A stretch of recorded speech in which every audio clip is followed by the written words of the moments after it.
Hi friends, మీకు కానీ ఒకవేళ విమానాలపైన ఆసక్తి కానీ ఉన్నట్లయితే, అంటే విమానం ఎక్కాలన్నా విమానం చూడాలన్నా అలా పెద్ద పెద్ద విమానాలు చూడాలన్న ఆసక్తి కానీ ఉన్నట్లయితే ఈ వార్త మీకోసమే.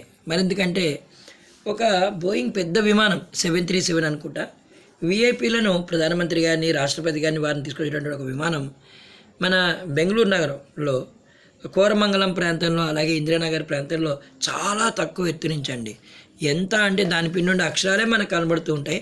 అలాంటిది పెద్ద శబ్దం చేసుకుంటూ తక్కువ ఎత్తులో మన హెచ్ఏఎల్ హిందుస్థాన్ ఏరోనాటిక్ లిమిటెడ్ వాళ్ళది అక్కడ ఒక విమానయాన సంస్థలు ఉన్నాయన్నమాట.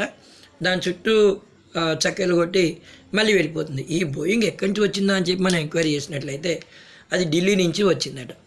అంత పెద్ద విమానం చూసినటువంటి ప్రజలు తబ్బిబ్బవుతున్నారు. అలాగే బెంగళూరు నగరంలో ఇందిరానగర్లో కూడా అలాగే ఈ విమానం అత్యంత కింద నుంచి వెళ్ళి చూపర్లను ఎంతగానో ఆకట్టుకుందంటే అండి, పెద్ద విమానం. అలాగే మనం కూడా హైదరాబాద్ నగరంలో చూస్తుంటాం కదండి, విమానాలు జెట్ విమానం వెళ్తే సౌండ్ ఎలా వస్తుంది, దాని పొగ ఎలా వస్తుంది చూసారండి, సన్నటి పొగ అలా వస్తూనే ఉంటుంది.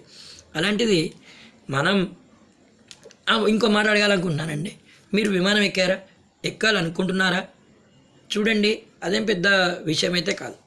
కేవలం అబ్రాడ్ వెళ్ళడానికి విమానాలు అవనే మాట అంటే ఒట్టి మాట. నేను ఏం చేశానంటే ఒకసారి విమానం ఎక్కాలి అనే తపంతో హైదరాబాద్ నుంచి విజయవాడకి 2 టికెట్స్ బుక్ చేసుకున్నానండి.